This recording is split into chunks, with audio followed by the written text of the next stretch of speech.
तो बच्चों इस वीडियो में डिस्कस करेंगे class 9th subject Hindi session 2024-25 final exam के प्रैक्टिस पेपर को। इससे पहले जितने पेपर आपके हुए हैं सबका सॉल्यूशन अपलोड है, मॉर्निंग एंड इवनिंग दोनों शिफ्ट का। डायरेक्ट आंसर देख सकते हो, कमेंट में प्लेलिस्ट की लिंक मिलेगी। अपने स्कोर चेक कर सकते हो बिना किसी डाउट के, तो देख लेना, ठीक है। प्लेलिस्ट की लिंक मिल जाएगी। सीधा आ जाओ क्वेश्चन पर। पहला क्वेश्चन गद्यांश है, ध्यानपूर्वक पढ़कर आंसर देना है, ठीक है।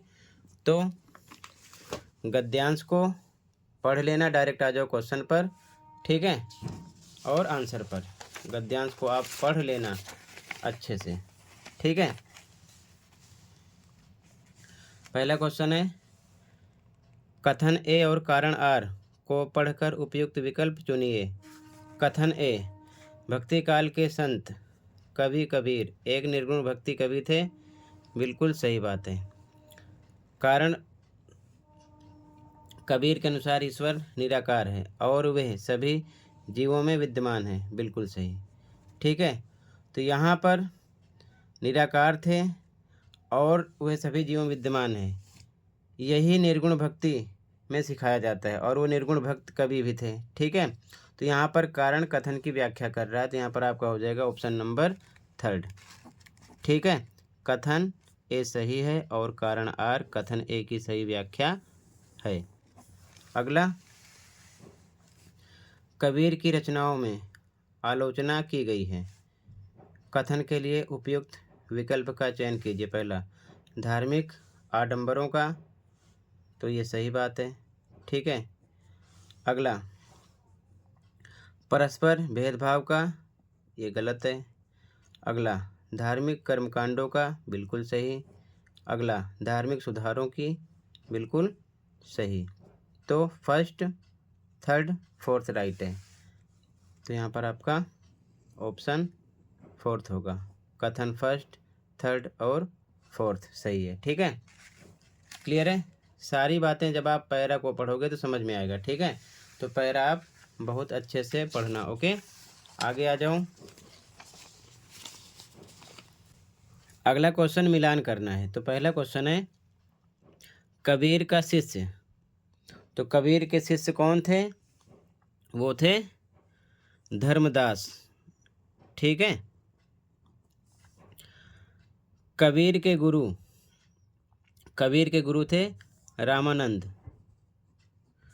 तो इन दोनों में थर्ड का फर्स्ट केवल सेकंड में है, इसमें थर्ड है, तो आपका राइट हो गया सेकंड ऑप्शन। बाकी कबीर की माता जो थी उनका नाम था नीमा, तो सेकंड का थर्ड यहाँ पर मेंशन है, ठीक है। आगे देखो, कबीर द्वारा समाज में प्रचलित किन 2 बुराइयों का विरोध किया गया था? तो नंबर 1 कुरीतियों का, नंबर 2 धर्मों के ढोंग का, ठीक है। ध्यान से जब पढ़ोगे तो समझ में आएगा, यहाँ पर साफ साफ मेंशन है।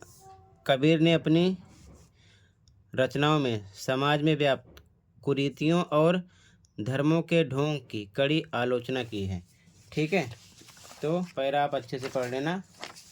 आगे देखो ध्यान से, अगला क्वेश्चन है, कबीर के स्वभाव की किन्हीं 2 विशेषताओं का उल्लेख कीजिए। तो नंबर 1 उदार थे, नंबर 2 निर्भय थे, ठीक है ना। ये भी आप पढ़ोगे तो आपको बहुत अच्छे से मिल जाएगा। तो पैरा मैं पढ़ नहीं रहा हूँ, आप ध्यान से पढ़ लेना, ठीक है। कबीर अत्यंत उदार, निर्भय तथा सद्गृहस्थ संत थे, ठीक है। तो कोई 2 विशेषताएं लिख देना था। आगे देखो ध्यान से,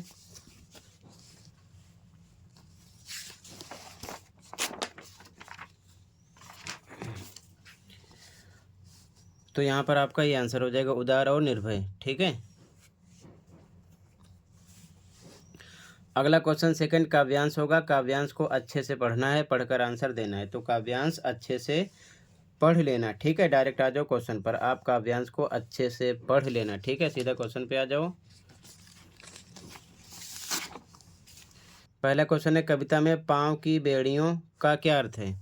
तो मानसिक बंधन। अगला है, कविता का मुख्य संदेश क्या है? उचित विकल्प का चयन कीजिए। तो जीवन में हार न मानना, बिल्कुल सही। संघर्ष और हौसले से जीतना, बिल्कुल सही। सवालों से घबराना, गलत। कठिन लक्ष्य बदल देना, बिल्कुल सही। तो पहला, दूसरा, चौथा सही है, यहाँ पर सेकंड ऑप्शन हो जाएगा। ठीक है, आगे देखो, अभिकथन और कारण वाला क्वेश्चन है। कथन है, मनुष्य को हौसला रखकर संघर्ष करते हुए आगे बढ़ना चाहिए, बिल्कुल सही।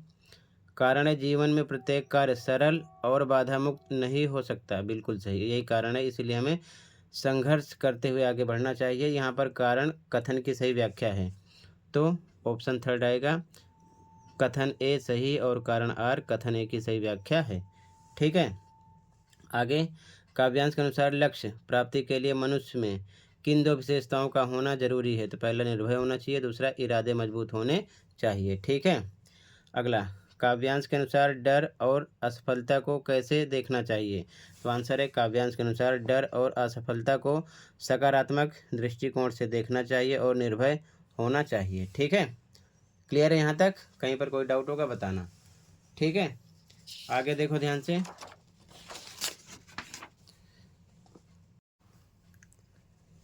अगला क्वेश्चन खंड खा का, निर्देशानुसार उपसर्ग और प्रत्यय पर आधारित निम्नलिखित 5 प्रश्नों में से किन्हीं 4 प्रश्नों के उत्तर लिखिए।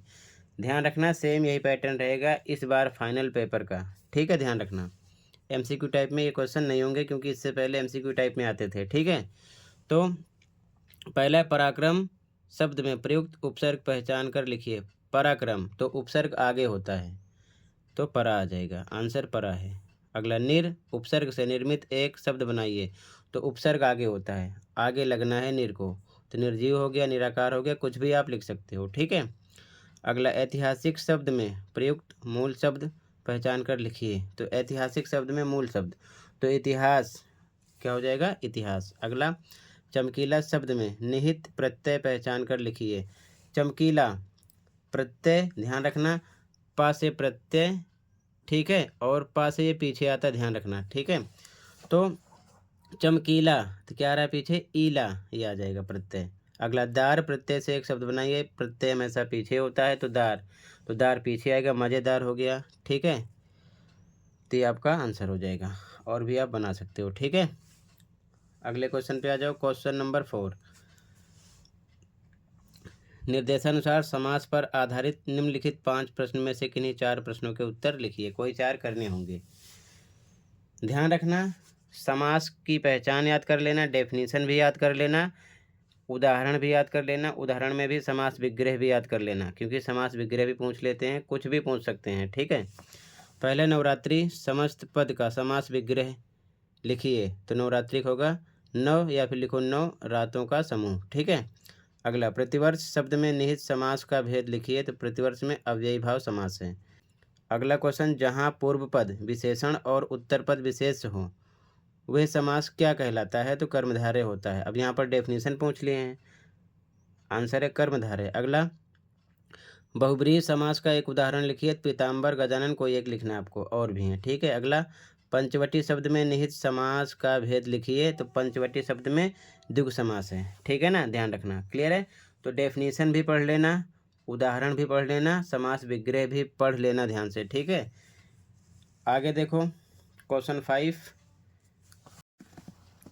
आगे क्वेश्चन नंबर 5 है, निर्देशानुसार अर्थ के आधार पर वाक्य भेद पर आधारित निम्नलिखित 5 प्रश्नों में से किन्हीं 4 प्रश्नों के उत्तर लिखिए। तो 4 नंबर का ये भी क्वेश्चन है, केवल 4 करने हैं। ठीक है, पहला, गया पराये बैलों पर अधिक खर्च नहीं करना चाहता था।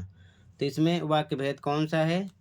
तो देखो यहाँ पर आ गया नहीं, नहीं आ जाए, मत आ जाए तो समझ लेना निषेधवाचक है। ठीक है, तो आंसर हो जाएगा निषेधवाचक। अगला, बाल सभा ने बैलों का खूब स्वागत किया। तो इसमें कौन सा वाक्य भेद है? विधानवाचक। अगला, शायद लेखक का घोड़ा भटक गया था। इसमें कौन सा वाक्य भेद है? संदेहवाचक। जिन वाक्यों में एक क्रिया के दूसरी क्रिया पर निर्भर होने का बोध हो वहाँ अर्थ की दृष्टि से वाक्य का कौन सा भेद होता है? तो होता है संकेतवाचक। अगला, इच्छावाचक वाक्य का एक उदाहरण लिखिए। तो आपकी यात्रा शुभ हो या आपका दिन मंगलमय हो। ठीक है, ये हो गया। आगे देखो क्वेश्चन नंबर 6। निर्देशानुसार अलंकार पर आधारित निम्नलिखित 5 प्रश्नों में से किन्हीं 4 प्रश्नों की रेखांकित काव्य पंक्तियों में अलंकार पहचान कर लिखिए। पहला है, निरपक्ष होई के हरि भजय, सोई संत सुजान। देखो सा सा सा, जहाँ पर एक वर्ण की आवृत्ति बार बार हो वहाँ पर अनुप्रास अलंकार होता है, तो यहाँ पर अनुप्रास अलंकार हो गया। आगे ख, देखी सुदामा की दीन दशा, करुणा करिके करुणानिधि रोए, तो यहाँ पर भी का बार बार रिपीट हो रहा है, तो यहाँ पर भी अनुप्रास अलंकार है। ठीक है, आगे देखो ध्यान से, कहीं पर कोई डाउट होगा बताना। ठीक है, अगला क्वेश्चन है, 3 बेर खाती थी वो 3 बेर खाती है, तो इसमें यमक अलंकार है। अगला, सुबरन को खोजत फिरत कवि व्यभिचारी चोर, तो श्लेष अलंकार है। अगला, शीतलता पाना आग से और जल से जल जाना, तो यहाँ पर यमक अलंकार है। इसमें भी आपको डेफिनेशन भी याद कर लेना है, क्योंकि डेफिनेशन भी पूछ सकते हैं और एग्जाम्पल भी पूछ सकते हैं, तो अलंकार अच्छे से पढ़ लेना। ठीक है, क्वेश्चन 7 गद्यांश होगा, गद्यांश को पढ़ना होगा, MCQ टाइप क्वेश्चन होंगे, इसी में से पढ़कर आंसर देना होगा, तो आप इसे अच्छे से पढ़ लेना। सीधा आ जाओ क्वेश्चन पर। ठीक है, पहला क्वेश्चन है, हमारी मानसिकता को कौन बदल रहा है, तो आंसर आ जाएगा विज्ञापन और प्रसार तंत्र। ठीक है, अच्छे से पढ़ लेना। आपने CBE वर्कशीट बहुत की है, तो वैसे ही आपको क्वेश्चन मिलेंगे यहाँ पर। ठीक है, ध्यान रखना। आगे अगला क्वेश्चन, उपभोक्ता संस्कृति का क्या प्रभाव है, सही विकल्प का चयन कीजिए। परमार्थ की भावना का बढ़ना, तो ये गलत है। ठीक है, वर्गों के बीच अंतर का बढ़ना, सही है।